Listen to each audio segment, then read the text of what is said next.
তো আজকে আমরা দুজন মিলে বেরিয়ে গেলাম বাড়ির বাইরে, অনেক দূর যাবার ছিল। তার আগে চলে গেলাম পেট্রোল পাম্পে তেল ভরতে। তেল ভরে নিলাম 50 টাকা। তারপরে টাক মাথায় একটু হাত বুলিয়ে চুলটা সেটিং করে নিলাম। তারপর রাস্তাঘাট পুরো খালি ছিল, আমরাই যাচ্ছি। দূর থেকে দেখা যাচ্ছে হুগলি সেতু ব্রিজের উপরে এক কাকা বসে আছে। তারপরে গাড়ি থেকে নামলাম, নেমে এক কাকার সাথে দেখা হলো। কাকা বললো আমার পিছন পিছন আসো। মানে কাকা এখান থেকে আমতা কত দূর? কাকা বললো আমার পিছনে আসো, এখান থেকে সাঁতার কেটে চলে যাও, 10 মিনিটে পৌঁছে যাবে আমতা। আমি বললাম যে না কাকা আমি বাইকেই চলে যাবো। তারপরে দেখি রাস্তায় অনেক শিয়াল আসছে। তারপর ওখান থেকে চলে গেলাম সোজা হাওড়া ব্রিজে। কতটা জল একটু মেপে নিলাম, দাঁড়িয়ে ডিসিশন নিলাম যে এখানে আর থাকা যাবে না। ওখান থেকে সোজা বেরিয়ে গেলাম। আর যেতে যেতে রাস্তায় ঘন জঙ্গল থেকে আমার অবস্থা একদম শুকিয়ে কাঠ হয়ে গেছিল।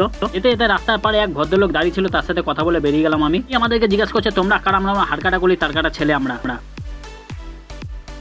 তারপর আমরা চলে গেলাম সরাসরি নদীর বাঁধে দিকে কিছু ছেলে বসে আছে, তাদের থেকে পাপাই একটা বিড়ি নিয়ে খেয়ে নিল। ভাব করে দিকে দুটো মহিলা এপার থেকে ওই পার চলে যাচ্ছে, কেন জানি না। বলছে তোমাদের জন্য কখন ধরে ওয়েট করছি, এত লেট করলে কেন তোমরা? তারপরে গ্রামের প্রধান এই কাকা আমাদের জিজ্ঞাসা করলো তোমাদের এত লেট হলে? আমি বললাম কাকা আমরা প্লেনে করে এসেছি তাই লেট হয়ে গেছে, কিছু করার নেই, ক্ষমা করো আমাকে।